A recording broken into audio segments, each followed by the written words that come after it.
성경 말씀을 봉독합니다. 누가복음 7장 18절에서 23절까지입니다. 요한의 제자들이 이 모든 일을 그에게 고하니 요한이 그 제자 중 둘을 불러 주께 보내어 가로되 오실 그이가 당신이 오니까 우리가 다른 일을 기다리오리이까 하라 하매 저희가 예수께 나아가 가로되 세례 요한이 우리를 보내어 당신께 말하기를 오실 그이가 당신이 오니까 우리가 다른 일을 기다리오리이까 하더이다 하니 마침 그 시에 예수께서 질병과 고통과 및 악귀 들린 자를 많이 고치시며 또 많은 소경을 보게 하신지라. 대답하여 가라사대 너희가 가서 보고 들은 것을 요한에게 고하되 소경이 보며 안진뱅이가 걸으며 문둥이가 깨끗함을 받으며 귀머거리가 들으며 죽은 자가 살아나며 가난한 자에게 복음이 전파된다 하라. 누구든지 나를 인하여 실족하지 아니하는 자는 복이 있도다 하시니라. 아멘. 네, 오늘 이 본문은 다른 복음서에도 잠깐 우리가 보고 지나왔는데 세례 요한 같이 훌륭한 분이고 믿음의 어떤 하자가 없는 그런 분인데도 자기가 알고 믿고 배우고 듣고 그렇게 굳어져 온 어떤 고정관념, 선입관 이런 것 때문에 한동안 그래서 의심과 갈등과 회의가 밀려오는 겁니다. 여러분은 신앙생활 하는 가운데 그런 그 의심이나 고민이나 회의나 갈등이나 그런 거 없었나요? 저는 처음에 그런 게 한동안 계속되는 바람에 나는 믿음이 없는 사람이다. 이렇게 의심을 하는 거 보니까 나는 안 믿는 거야. 하고 이제 믿어졌으면 좋겠는데 자꾸 의심이 일어나니까 이거 안 믿는 거 아닌가? 안 믿으면 그냥 교회 다니는 것 뿐이지 신자도 아니고 믿음도 아니고 아무것도 아니다. 그래가지고 고민하다가 전도사님을 찾아갔어요. 그때는 이제 시골 교회에서 담임 교역자가 목사가 아니고 전도사님이셨는데 그분은 참 이 상담이나 질의나 문답이나 이런 걸 참 하면요. 어디서 그런 지혜가 나오는지 참 지혜롭게 그때 합당한 말을 정말 대답을 잘해요. 그래서 그런 게 너무 탁월하기 때문에 산청읍에서 한 6km 좀 떨어진 꼴짝이 금서면 그 향량리라는 그곳에 있고 한 6km 떨어진 산청읍의 청년들이 우리 교회 그 전도사님 만나기 위해서 신앙 상담을 하기 위해서 자주 찾아와요. 그 고민을 안고 찾아왔다가 상담을 하고 나면 얼굴이 많이 밝아져 가지고 돌아가고 하는 걸 여러 차례 봤어요. 그래서 이 전도사님 이야기가 뭐냐면요. 의심을 한다는 것은 안 믿었기 때문에 의심하는 거라고 사람들이 생각하기 쉬운데 안 믿은 사람은 의심도 안 한다는 거예요. 응? 믿은 사람이 의심 안 하지 안 믿은 사람이 의심 안 한다고? 그렇게 한번 생각해보니까 안 믿는 사람은 의심할 것도 없어요. 안 믿는데 뭐 의심하겠어요. 그러니까 믿었기 때문에 의심이 불쑥불쑥 들어오는 거야. 믿음을 흔들려고. 그러니까 당신이 안 믿어서 의심 난 게 아니고 믿기 때문에 의심이 불쑥불쑥 올라오는 거다. 그래서 처음에는 이게 무슨 말인가 하고 고민을 했는데 여러분 동네 가서요. 당신 의심합니까? 물어봐. 뭘 의심해요? 그 사람들은 믿지 않기 때문에 의심이 없는 겁니다. 그 내가 의심이 생긴 것은 믿기 때문에 의심이 생기고 맞는 거예요. 그러면 여기 세례 요한이 오늘 그림을 좀 볼까요? 세례 요한이 지금 마케두스라는 감옥에 창으로 들어오는 가느다란 빛을 의지해 가지고 여기는 요단 동편으로 가서도 한참 남쪽으로 내려가서 그 왕의 대로라고 하는 길이 있는데 그 길에서 약간 그 삐어져 나와서 아주 묘하게 생긴 그런 산 꼭대기에 헤롯의 그 별장이 있어요. 헤롯 왕의 별장에 감옥이 있는 겁니다. 거기 이제 갇혀 있는데 감옥도 뭐 요즘 뭐 일반 감옥이나 교도소나 뭐 이런 데는 뭐 독방도 들어 있지만은 대부분 여러 사람이 막 함께 있고 그래서 너 어쩌다 온 거야 하고 뭐 좀 덜 심심한데 이렇게 혼자 있으면은요.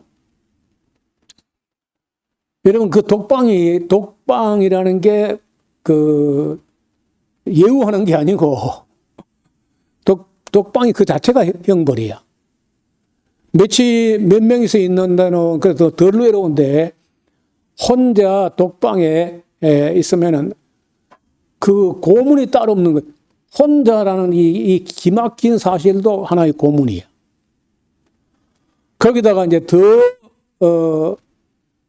중요한 형벌은요, 빛이 하나도 안 들어오는 거예요.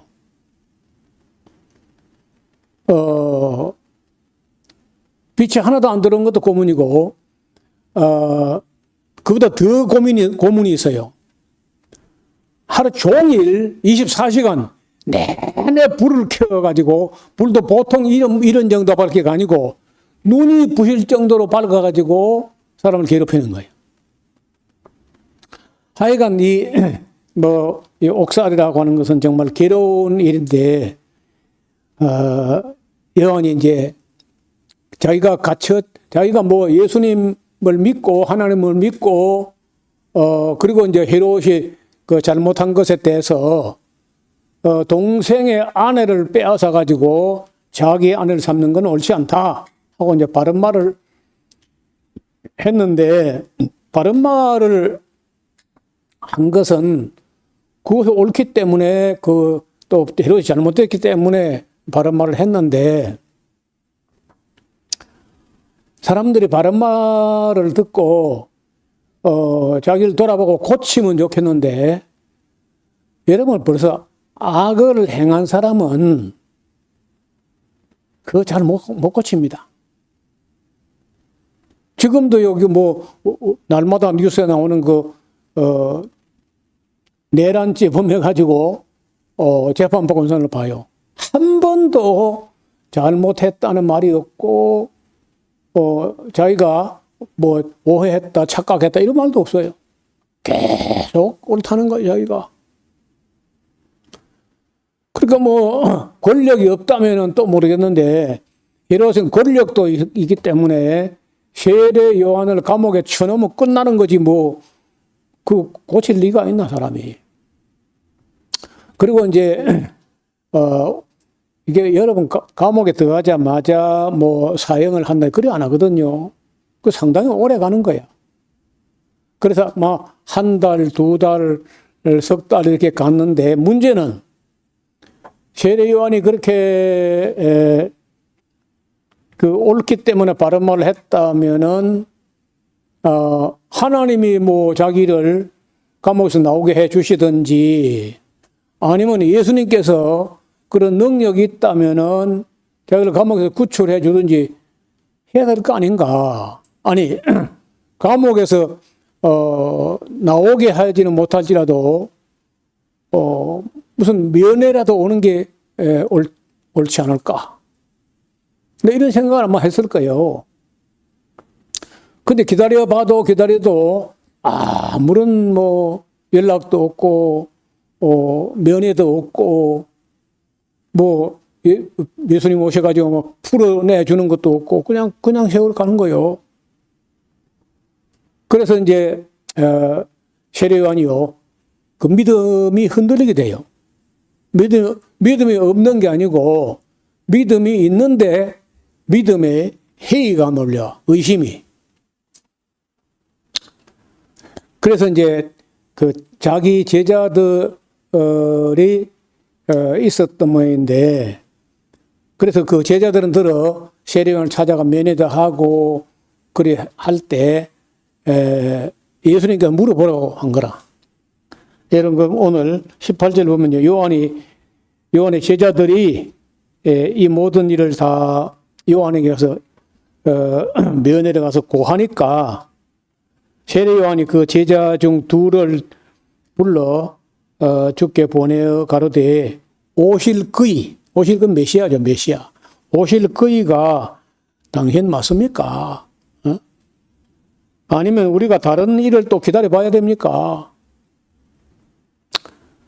메시아라면은, 구세주라면은 뭐 우리처럼 옳은 일 하다가 옥에 갇히거나 하면 그 풀어내기나 뭐 어떻게 해야 될 거 아닌가? 그래서 이제 그 예수님께 찾아오지도 않고 뭐 자기를 자유롭게 하지도 않고 하니까 약간의 회의가 일어난 거야. 그래서 물으니까 저희가 예수께 와서 가로되 세례 요한이 우리를 보내면서 당신께 말하기를 오실 거니까 당신이 오니까 우리가 다른 일을 또 기다려 봐야 됩니까? 하던데요. 그래서 마침 그 때에 막 예수님께서는 뭐 질병과 고통과 악한 귀신 들린 자를 많이 고치면서 또 많은 소경도 보게 하고 이제 이렇게 할 때입니다. 그 대답하여 가라사대 그래, 그럼 너희가 말이야 가서 여기서 지금 보고 들은 것을 요한에게 고하되, 너희 보는 대로 소경들이 눈을 뜨고 보게 되며 안전뱅이가 일어나 걸으며 문둥이가 깨끗함을 받으며 기머거리가 들으며 죽은 자가 살아나며 가난한 자에게 복음이 전파된다 해라. 내가 메시아다 아니다 이렇게 말하지 않고 보고 들은 것을 가서 이야기하라고 한 거예요. 그리고 누구든지 나를 인하여 실족하지 아니하는 자는 복이 있도다. 자, 다시 그림을 보겠어요.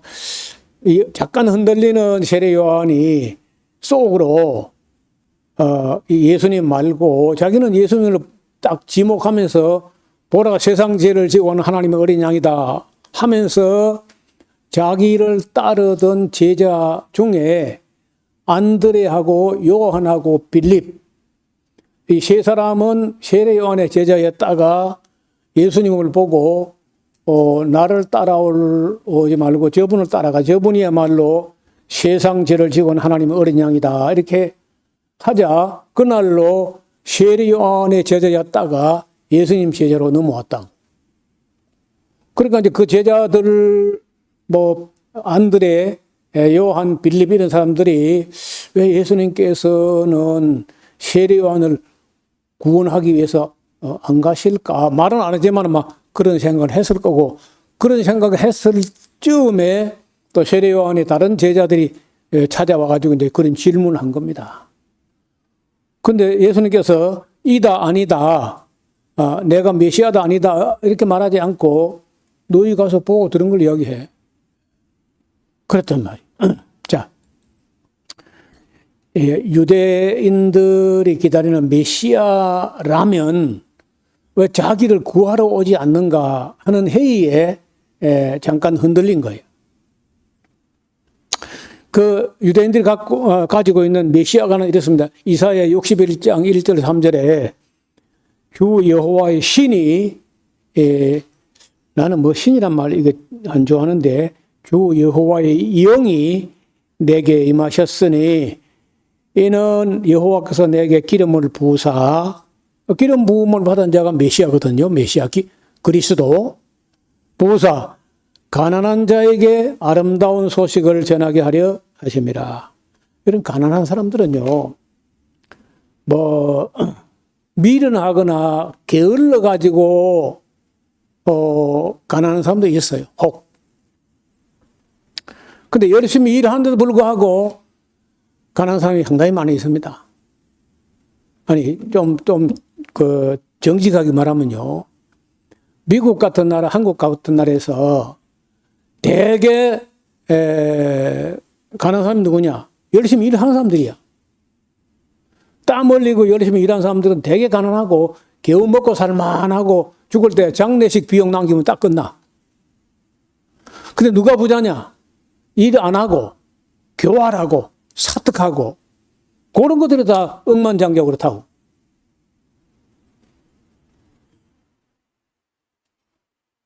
뭐 또 안 그런 것 같아요. 그 미국에서 억만장자는 일 안 합니다, 절대로. 그리고 비행기 1등석 타고 다니고. 열심히 일하는 사람들은요, 되게 가난해. 세금 내고, 연금 내고, 보험 내고, 장례 예식에 대한 또 연금, 보금 넣고 나면요, 가처분 비율이 없어. 아무것도 지 마음대로 쓰고 뭐 그런 거 없어요.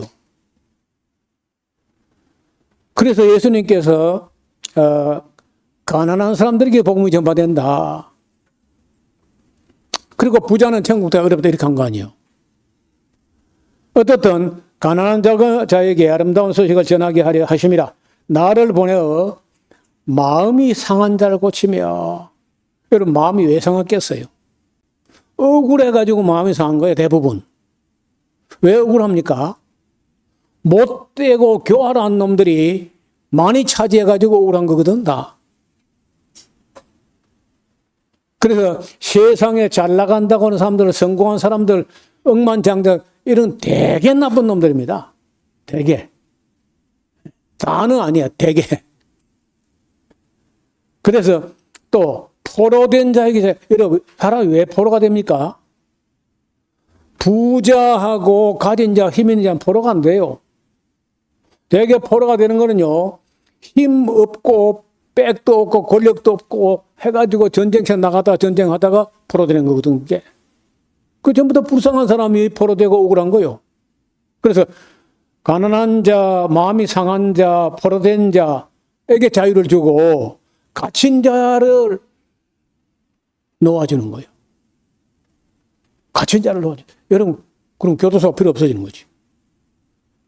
여러분, 놀랍게도요, 성경에는요, 지옥은 있어도 감옥은 없어. 성경에 지옥은 있지만은 감옥을 땅에 만들어 그런 말이 없습니다. 근데 이제 인간들은 만들어. 권력자는 감옥을 만듭니다. 제가 이제 뭐 6월달 지나고 7월달이 돼버렸는데 6월달 좀 되면 제가 늘 하는 가끔 이야기하는 게 있는데 여러분 6월 25일 날 새벽 2시경에 북한이 남쪽으로 해서 치내려온 거야. 그리고 6일 27일 되니까 벌써 서울이 뚫려. 27일 아침 2시에 이승만은 아무도 피는 안 가는데 자기하고 자기 부인하고 비서실장하고 아마 서너 시서 열차를 서울역으로 가가지고 열차를 타고 어디까지 가냐? 대구까지 내려가. 대구까지 가서 생각해. 내가 너무 많이 늘었다. 깜빡하는 아마 조금 졸았던 가 본데 깜빡하는 순간에 대구까지 가버렸어. 그래서 그 차가 쉴 때 들커덩 하니까 이제 어디 가면 대구 뭐 너무 많이 내려왔다. 그래가지고 다시 열차를 돌려가지고 대전까지 새로 올라와요. 올라가지고 충청남도 도지사 공간에 가가지고 여장을 풀고 거기서 녹음 장비하고 녹음 기사를 불러가지고 서울에 있는 것처럼 녹음 방송을 해가지고 자기가 서울을 지키고 있으니까 그리고 미국이 우리를 도울 것이고 우리 군이 잘 싸우고 있다고 한다고. 그 이튿날 2시 40분인가 새벽에 한강 인도교 철교를 폭파하는 거예요. 그리고는 대전에서 뭘 했느냐. 대전 형무소에 있는 한 3,000명 되는 죄수를 재판 없이 모조리 다 척살해요. 그래가지고 대전에 가면 골령골이라는 골짜기에다가 길이가 1km가 넘는 무덤을 켜켜로 해가지고 시신을 쌓아가지고 덮었습니다. 그리고 전국의 보도연맹원들 한 20만 명을 다 죽이도록 CIC하고 경찰하고 특무대하고 헌병대를 보내가지고 사람을 죽이는 거예요. 그 감옥에 있는 사람이 다 어떤 사람이냐. 이승만 정치에 반대하는 정치범들이고 양심범들이 양심수, 정치범들. 진주 형무소도 몇백 명을 그냥 재판 없이 죽여버립니다. 근데 우리 국민은 모릅니다. 이 어마어마한 사실들을 모른 채 덮고 은폐하고 감추고 숨기고 하다가 2005년도 노무현 대통령 때 진실과 화해를 위한 과거사 조사위원회를 국회 여야 합의하여서 100억 원의 예산을 세워가지고 조사를 해가지고 그걸 다 밝혀서 조사 보고서를 만드는데 조사 보고서 책 크기가 A4 용지 크기의 책으로 이 두께 됩니다. 이 두께. 책이, 보고서가. 얼마나 많은 사람들 억울하게 죽였는지. 그걸 모릅니다, 국민들이.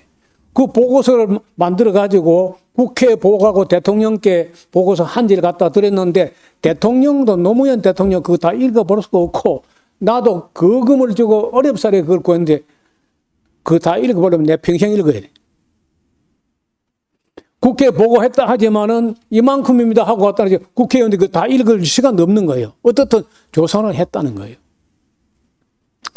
여러분 이 억울한 사람들이 전부 가난한 사람들, 억울한 사람들, 기가 막힌 사람들. 여러분 그런 일이 끝나고 나서 관공서를 찾아가지고 우리 남편이 왜 죽었느냐, 우리 아버지가 왜 죽었느냐 하고 이제 군청이나 어디 가가지고 항의를 하고 따지면요 말이 많다는 거야. 너 빨갱이 후손이라서 그래. 그 말은 많이 빨갱이야. 그래 연좌제에 걸려가지고 공무원도 안 되고 대기업 취업도 안 되고 그거 언제까지 가느냐. 김영삼 대통령이 대통령이 될 때까지 그래. 그 김영삼 때 이걸 갖다가 조금씩 접수를 받아가지고 700여 곳에서 민간 학살이 일어났는데 그중에 지금 현재 4곳만 조사해가지고 명예회복하고 추모공원 세워주고 했습니다. 700여 곳이 넘는데 4곳 정도. 그것도 보상은 안 해주고 명예회복. 빨갱이는 아니었다. 그래서 여러분 이 역사를 보면요. 악한 놈들이 항상 성공하고 떵떵거리고 누리고 건세 부리고 가난한 사람들 억울하고 감옥 갇히고 포로되고 그래서 억울하고 가난하고 마음이 상한 자하고 갇히고 이런 사람들에게 기쁜 소식이 전파된다고 해라. 세례요한은 이제 그렇게 하는데 이것이 이제 이사야서 61장 1절 3절에 나오는 말씀인데 누가도 4장에서 누가복음 4장에 18절 19절에 주의 성령이 내게 임하시니 이는 가난한 자에게 복음을 전하게 하시려고 내게 기름을 부으시고 나를 보내사 포로된 자에게 자유를 눈먼 자에게 다시 보게 함을 전파하며 눌린 자를 자유케 하고 주의 은혜를 전파하게 하려 하심이라 하였더라. 이 말이 오늘날 너에게 응하였느니라 하는 말을 예수님께서 어디서 했냐면 자기 고향 마을 나사렛 설교를 할 때 누가 책이 우리처럼 이렇게 책장으로 이렇게 펴는 게 아니고 두루마리로 된 걸 이리 말았다 저리 말았다 이렇게 하는 건데 어떻게 딱 편다고 편 게 고급해졌어요. 이사야 61장 1절 3절이. 그래 그걸 예수님께서 펴주는 대로 읽고 이 말이 오늘 너에게 응하였느니라 했는데 하면서 그러나 너희가 안 믿을 걸 내가 안다. 엘리야 엘리사 때 이스라엘에 많은 과부가 있어도 아무도 은혜 받지 못하고 두로와 시돈 땅에 사렙다 과부일 뿐이었다. 또 엘리사 때 이스라엘에 많은 나병 환자가 있었어도 아무도 은혜 받지 못하고 수리아 사람 나만 뿐이었다. 그랬더니 그 예수님 고향 동네 나사렛 사람들이 화가 나가지고 예수님을 끌고 밀고 나가가지고 낭떠러지에 밀어 떨어뜨리려고 하는데 예수님이 그 권능으로 빠져나왔다는 거예요. 예수님은 이제 자기 확신을 가지고 말씀도 전하시고 할 일을 하시는데 세례 요한도 별세서 유대인이기 때문에 배운 게 있는 거예요. 그게 뭐냐? 아니 자기가 지금 갇힌 자라면은 메시아가 와서 나를 노임을 줘야 되고 눌린 자면 자유케 해야 되고 이렇게 해야 되는 거 아니냐 이제 생각한 거죠. 그래서 세례 요한이 회의에 빠져 있는데 예수님께서는 내가 메시아다 아니다 이렇게 말하는 게 아니고 너희가 보고 들은 걸 가서 이야기해라.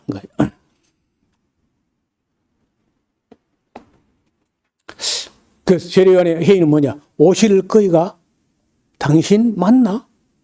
아니면 우리가 다른 사람도 기다려 봐야 되나?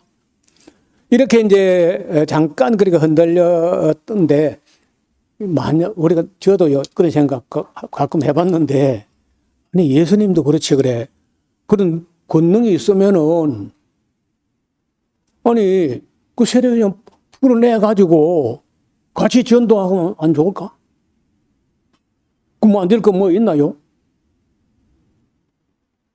아니 또 그뿐이 아니죠.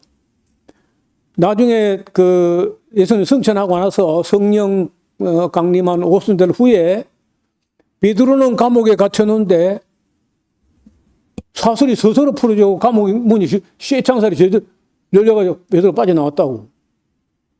그럼 야고보는 왜 베드로는 왜 풀어내주고 야고보는 왜 안 풀어내주는 거예요? 야고보는 순교였잖아요. 그래서 우리가요 여러분은 뭐 믿음이 좋아서 그런 의심이 안 생기는 건 몰라도 저는 처음 믿을 때부터 또 독하게 따져보거든요. 왜 베드로는 풀어주고 베드로는 예수님 예쁘게 보고 요한은 별로였나? 아니지 베드로 요한 야고보 삼총사는요 예수님 열둘 중에 서클 중에 서클 인너 서클이잖아. 제일 가까운 측근인데 왜 야고보는 순교하게 내버려 두고 베드로는 풀어내주고 세례 요한도 뭐 이렇게 풀어낼 수 있었는데 그냥 뒀어 그냥. 그리고 그 이후로도 그 말 들었으면 우리 같으면 그래 뭐 내가 신방이라도 가보는 게 옳겠다 그런 것도 아니야. 그대로 그저 순교하게 놔둬요. 만약에 세례 요한도 건져주시고 베드로도 건져주시고 야고보도 건져주시고 이제 그랬다면요 사도들 중에 아무도 순교 안 했을 거야. 여러분 순교 지난번에 말씀드린 순교야말로 증언 중에 가장 강력한 증언이야. 실제로 목이 달아나도 예수는 그리스도라고 하거든요. 그런 그 미래의 교회의 역사 가운데 그 풀어내는 것만 능사가 아니라는 겁니다.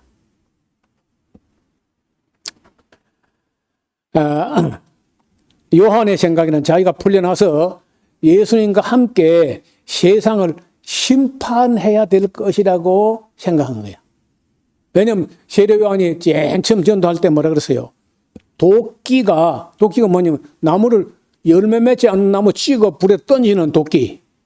도끼가 나무 뿌리 옆에 놓여서 지금 회개에 합당한 열매 맺지 않는 나무다 찍어 불에 던져버린다. 그리고 하나님께서 키를 들고 자기의 타작마당을 정하게 하사 알곡은 모아 곳간에 들이지만 쭉정이는 꺼지지 않는 불에 확 태우신다. 그걸 자기 입으로 나오는 예언을 했는데 언제 한다는 거야? 언제 그래 한다는 거냐? 우리는 거기에 사람들이 제일 모르게 해놨고 모르게 해놨을수록 알고 싶은 게 있는데 언제라니 언제? 그래서 제자들도 주여 어느 때 이런 일이 임하겠사오며 주여 임할 징조가 뭡니까? 다 알고 싶은 거예요. 어느 때인지. 그런데요, 시간의 간격, 갭이라고 하는 이 간격에 있어서는요, 우리가 생각하는 거하고는 너무 큰 차이가 나. 그러면 세례요한이 예언한 게 알고 뭐 곳간에 드리고라는 것은 언제부터 언제까지? 몰라요. 또 쭉정이는 꺼지는 물에 태운다. 언제? 그거는요, 쭉정이는 알고 모아 곳간에 드리는 거는 예수님 때부터 오늘까지 계속되고 있는 거고, 아직도 지속적, 아직도 진행행위야. 그 쭉정이는 꺼지 않는 불에 태운다. 그건 아직 안 왔어. 아직도. 2000년 전에 아직도 안 온 거예요. 근데 그것이 틀린 말이야. 틀린 말은 아니야. 근데 뭐가 빠진, 언제부터 언제까지는 몰라요. 그리고 그 제자들이 알고 싶어 할 때, 때와 기한은 아버지께서 고유의 권한이야. 너희 알 바 아니야. 근데 너희는 그저 성령 임하시면은 권능을 받아가지고 예루살렘과 온 유다와 사마리아 땅끝까지 내 증인이 되면 그만이야. 알 것과 알 수 없는 것 딱 잘라버립니다. 또 그럼에도 불구하고 기도를 많이 하면 알 수 있다고 해가지고 또 기도 많이 하고 또 알 수 있다고 날짜를 점쳤다가 또 에러가 나는 거예요. 어떻든 세례요한이 자기 입으로 예언했던 예언, 알고곤 키를 들고 자기의 타작마를 정하게 해서 알고곤 모아 곳간에 드는 게 짧은 안에 이루어지고, 또 쭉정이는 꺼지 않는 불에 확 태우는 것도 짧은 기간에 곧 이루어질 걸로 했는데, 여러분 하나님의 곧하고 인간의 곧하고 차이가 나, 단위가 차이가 많이 나요. 그리고 세례요한은 물론 12 제자들도 못내 궁금해할 수도 있는 문제입니다. 우리도 마찬가지죠. 왜냐하면 12 제자들 중에는 세례요한의 제자였다가 예수님을 따르게 된 사람이 있거든요. 안드레, 빌립, 요한 뭐 이런 사람들이 본래 세례요한 추종하다가 그가 예수님을 지목하면서 보라 저분이야말로 세상 죄를 지고는 하나님의 어린 양이다 하는 말을 듣고 예수님 따라온 거죠. 대답은 그렇습니다. 가라사대 너희가 가서 보고 들은 걸 요한에게 말하면 돼. 소경이 보고 안전배가 걸으며 문둥이가 깨끗함을 받으며 기머리가 들으며 죽은 자 살아나며 가난한 자에게 복음이 전파된다. 너희 보고 들은 것만큼만 이야기해. 이게 뭐 하는 거냐면요. 이게 지금 알고 모아 곳간에 드리는 과정이 아직도 지금 그때 예수님 때부터 지금까지 계속 진행행위야. 그리고 쭉정이는 꺼지지 않는 불에 태우고 열매 맺지 않는 나무는 찍어 불에 던지는 건 아직 안 됐어. 그건 정말 마지막 때 아니면 예수님 재림할 때. 자, 유대인들과 세례요한이 기다리는 메시아는요, 어쩌면 모세 같은 기름 부음 받은 자, 여호수아 같이 기름 부음 받은 자, 엘리야 엘리사 같이 그보다 가장 비슷한 메시아 모델인데 뭐냐? 다윗 같은. 여러분 다윗은 뭐 아무리 큰 나라건 작은 나라건 뭐 골리앗이건 뭐든 간에 다윗에게 걸리면 끝나는 거예요. 그래 적어도 메시아가 온다면은 다윗의 자손으로 와야 되고 다윗과 같은 사람이 와야 돼.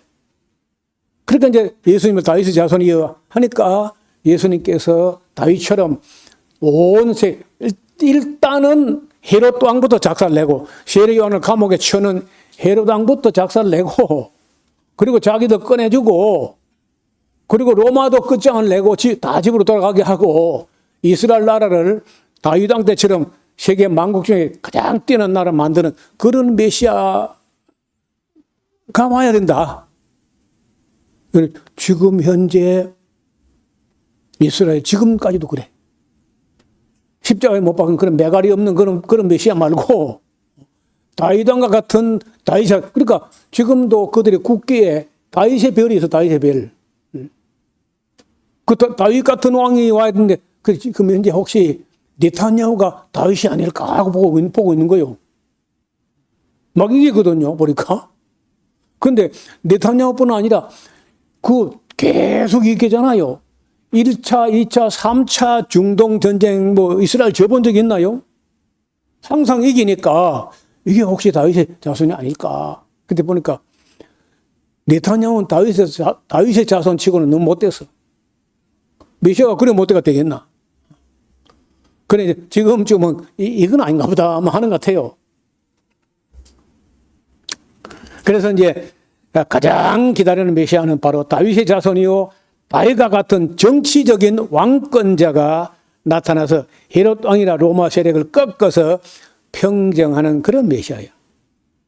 유대인들은요 지금까지도 그런 메시아를 기다리고 있기 때문에 예수님과 같이 나약해가지고 반항도 저행도 못 해보고 십자가에 그저 못 박혀 죽어버리는 그런 메시아는 우리가 필요가 없다.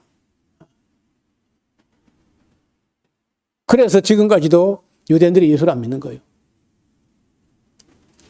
그런데 만약에 어떤 유대인들 많지 않지만요 메시아닉 주라고 하는 유대인은 유대인인데 예수님을 메시아로 믿는 사람이요 예루살렘에 몇 사람이 있어요.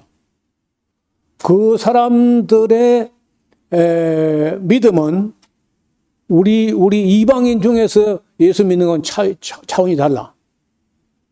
정말 제대로 아니까 구약 성경에 그 하는 자를 신약보다 구약에 밝으니까 그 딱 맞춰보니까요. 그 메시아관이 몇 가지 자기들이 욕심으로 기대했던 거하고 다를 뿐이지 안 맞아떨어진 게 없거든. 말 보니까 예수님은 완벽하게 톱니바퀴처럼 딱 맞아 떨어지니까요. 유대인 중에서 예수 믿는 사람의 믿음은 우리하고는 차이가 난다는. 진짜로.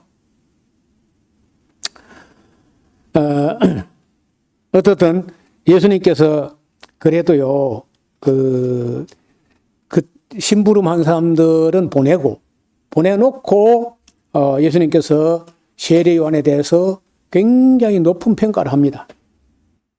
24절 요한에 보낸 자가 떠난 후에 예수께서 무리에게 요한에 대하여 말씀하시되 너희가라는 사람들이 다 한때는 세례 요한을 따라갔던 사람들이거든요. 너희가 무엇을 바라고 광야에 나가던 거야? 바람에 나는 갈대? 그런 거 갈대 보러 나가겠지. 그럼 너희가 뭐 보고 나간 거야? 부드러운 옷 입은 사람? 부드럽고 화려한 옷 입은 사람은 왕궁이죠, 왕궁에 그 악한 것들, 못된 것들. 그럼 너희가 뭘 보고 광야에 나간 거야? 선자 보러 갔다고? 그래. 옳다. 내가 너에게 이런데 선지자보다 나은 자니라. 구약에 많은 선자가 있어요. 근데 예수님 평가는 그 많은 선자보다 요한이 더 나은 사람이다. 왜 나는 처음에 왜 그렇게 세례요한이 그래 더 낫지? 세례요한이 오랫동안 사역을 한 것도 아니고 세례요한서 이런 것도 쓴 것도 없고 세례요한이 이적이나 기적이나 이런 것도 없어.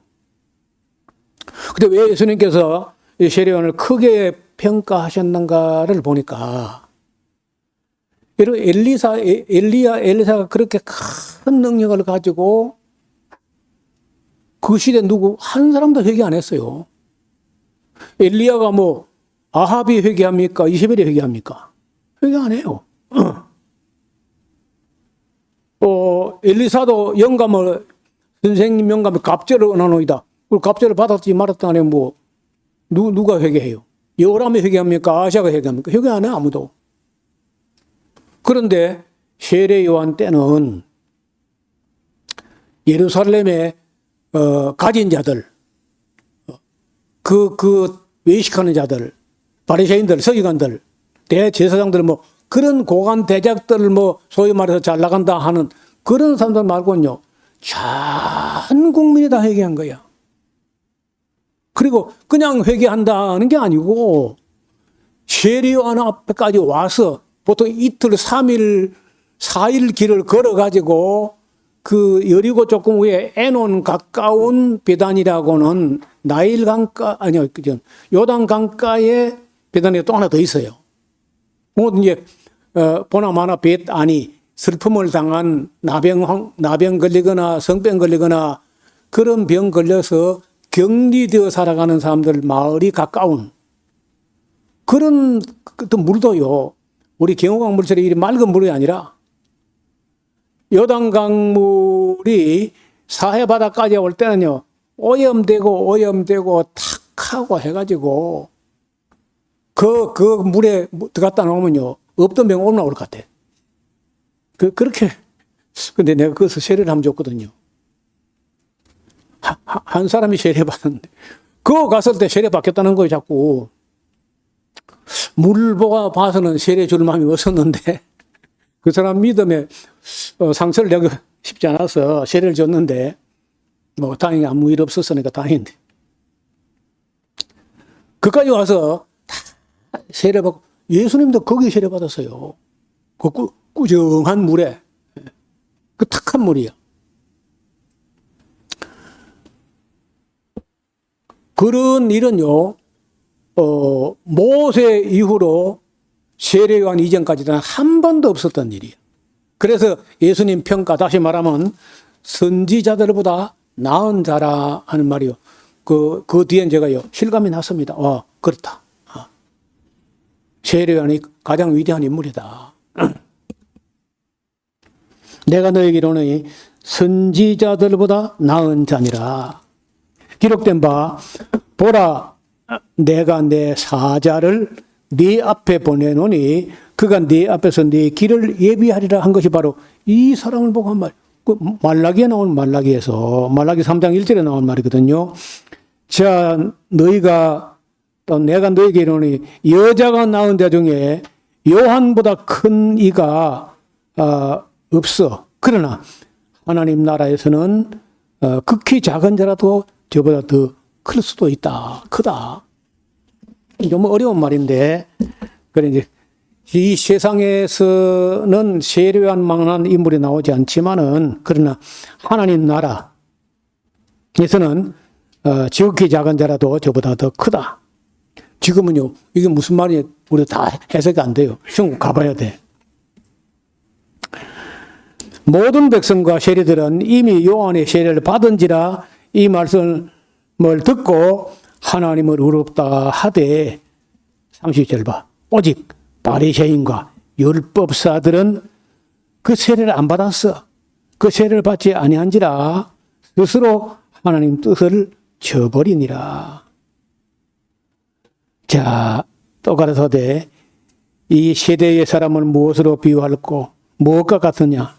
비옥한데 자 아이들이 말이야 장터에 앉아서 불러 가라되 우리가 너희를 향하여 피리를 불어도 너희가 춤추지 아니하고 우리가 애곡하여도 너희가 울지 아니하였다 함과 같도다.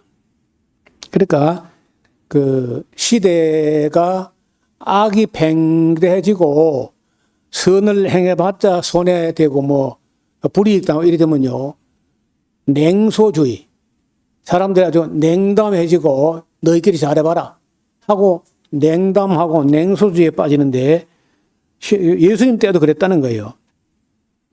하면서 뭐든지 그저 값싸게 평가하고 맙니다. 어떡하냐? 세례 요한이 와서 빵도 먹지 않고 포도주도 안 마시고 하니까 저희 말이 귀신 들리는 것보다 뭐 이렇게 하고 또 인자는 와서 먹고 마심에 너희 말이 뭐라 먹기를 탐하고 포도주를 즐기는 사람이요 세리와 죄인의 친구네. 예수님 보고 또 그렇게 했다는 거예요. 자, 지혜는 말이야. 지혜는 자기의 모든 자녀로 인하여 옳다함을 얻느니라. 그리고 지혜가 무엇을 낳는가? 예수님이 예수님으로 말미암아서 탄생한 사람들, 세례 요한으로 말미암아서 회개한 그 사람들, 그 낳은 자녀 열매를 가지고 평가해야 한다는 거예요. 그래서 우리는 세례 요한의 열매, 그 많은 사람이 회개했다 하는 것과 예수님께로부터 지금까지 그 세례 요한 그 이후는 지금까지 다 세례 요한 믿고 거듭난 게 아니라 예수님을 믿고 얼마나 많은 사람들이 지난 2000년 동안에 하나님께로 돌아오게 되고 진리에 서게 되고 또 온갖 악을 다 버리고 예수님께서 뭐 신문이나 고문이나 감옥도 안 만들었는데 얼마나 많은 사람이 죄를 잡아갑니까? 그러니까 그 열매, 그 자녀, 그걸 가지고 말하는 거죠. 저는 세례요한 잠깐 흔들렸던 거, 그리고 그 기대하고 바라는 소원을 예수님 그거 모르겠어요. 그 요한이 왜 자기를 구원해 주지 않는가 하는 어떤 그 바람이 있다는 거 요한 뭐 예수님이 잘 알죠. 알지만은 그렇게 한다고 해서 뭐 요한이 시험 들라 하고 그 면회를 가거나 하지 않고 그냥 그대로 뒀다는 거예요. 자, 이렇게 하려면요 대단한 믿음이 있어야 돼. 그러나 예수님께서는 세례 요한이 자기 길을 묵묵히 갈 사람이다 하고 그냥 순교하게 뒀습니다.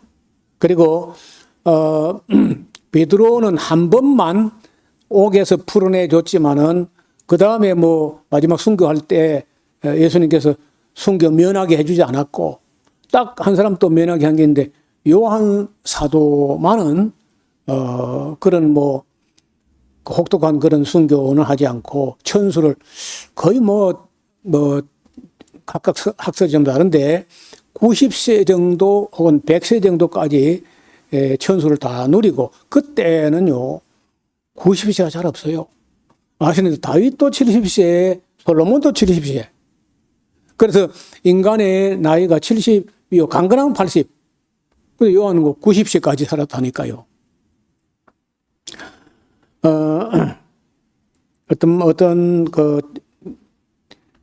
어떤 사람의 해석에 보면요,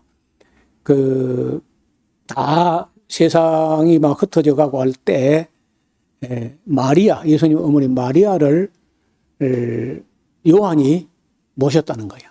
왜냐하면 십자가에서 예수님께서 요한을 보고 다른 사람, 제자들은 다 도망갔잖아요. 십자가에 못 박히는 거 보고 다 도망갔는데 요한은 끝까지 따라가요.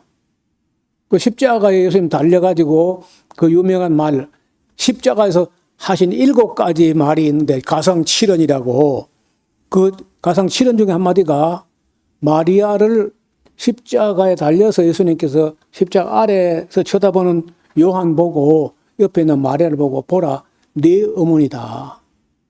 내 어머니일 뿐 아니라 네 어머니이니라. 그때부터 사도 요한이 예수님의 어머니 마리아를 모셨다는 거예요. 그리고 어떻게 모셨는지에 대해서는 뭐 그 뒤에 어떤 기록도 없어요. 없으나 그 예수님이 못다한 효도를 나는 왜 예수님이 친동생도 여럿이 있는데 친동생도 있고 여동생도 있고 하는데 왜 요한에게다가 위탁을 하지? 근데 나중에 알아보니까요. 예수님 동생들이 다 일찍 순교했어요. 다. 예수님 친동생들도 다 순교한 거야. 그래서 이제 요한 사도만큼은 가시죠. 그 성품이. 뭐든지 꼼꼼하게 살피고 철저히 살피고 세밀히 살피고 일일이 다 시해보고 하는 그런 성품의 소유자이기 때문에 그 어머니를 요한에게 맡기는 게 제일 마음이 놓인다. 아마 그렇게 생각했던 것 같아요. 그래 보라 네 어머니다 이렇게 한 거예요. 그래서 아마도 여러분 부모에게 순종하고 부모를 공경하라.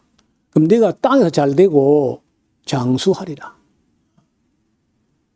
그 말씀대로 아마 예수님께서 못한 효도, 또 예수님 친동생들이 다 못한 효도를 요한 사도가 하면서 장수한 것이 아닌가. 여러분, 그런 부분을 제가 읽을 때, 여러분, 우리를 낳은 육신의 어머니 아버지께 효도하면 땅에 잘 되고 장수하고, 우리 영원한 아버지 하나님께 효도하면요, 장수가 아닙니다. 영생합니다. 영생. 다시 말하면, 감사하고 은혜를 아는 사람만이 존재할 가치가 있는 거예요. 영원히 존재할 가치가 있어. 감사할 줄 알고 사랑할 줄 아는 사람은요, 영원히 존재할 가치가 있다. 그리고 영생하는 거예요. 영생. 우리 모두가 오전에 본 대로 사랑으로 역사하는 믿음을 가지고 하나님을 사랑하고 또 이웃을 사랑하고 우리 어머니 아버지 양친들 잘 모시고 효도함으로 땅에서도 잘 되고 또 하나님 아버지 영원한 아버지를 섬김으로 영생할 수 있는 우리가 모두 될 수 있기를 주님 이름으로 축원합니다. 하나님 아버지, 오늘 잠깐 흔들렸던 세례 요한의 마음속에 예수님께서 흔들리지 않을 만한 말씀을 심어주시고 끝내 세례 요한을 구출하지도 않으셨고 그대로 자기 길, 자기 할 일을 다 하고 사명을 마치고 순교자의 길로 가게 하신 것을 읽어보았습니다. 사도들도 예수님의 권능으로 얼마든지 풀어낼 수 있지만은 그대로 가서 순교함으로 목숨을 바치면서 주님을 증거하다가 그 길로 예수님의 걸어간 길, 십자가 길로 가게 하셨습니다. 아버지 하나님, 마지막 때를 살고 있는 우리들에게도 같은 시험과 같은 순교가 있을 때 우리가 구차하게 육신의 수명을 얼마 더 연장하려고 영원한 삶을 포기하는 우를 범치 않게 하시고 주님께서 걸어간 길, 사도들이 걸어간 길, 세례 요한이 걸어간 길 묵묵히 따라갈 수 있는 하나님의 사람들 되게 하여 주옵소서. 예수님 이름으로 기도하옵나이다. 아멘.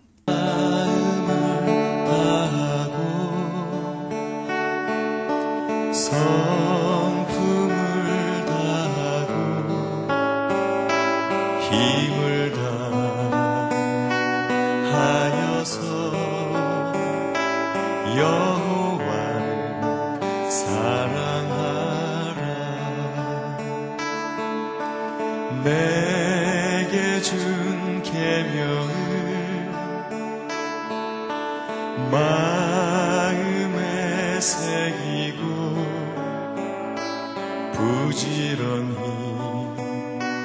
부지런히 이웃에게 전하여라. 그러면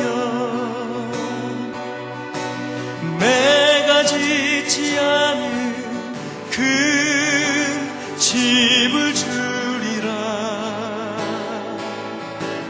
내가 심지 않은 과실을 먹게 하리라.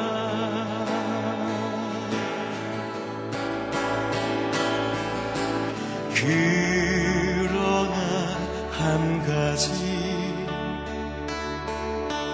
잊지는 말아라.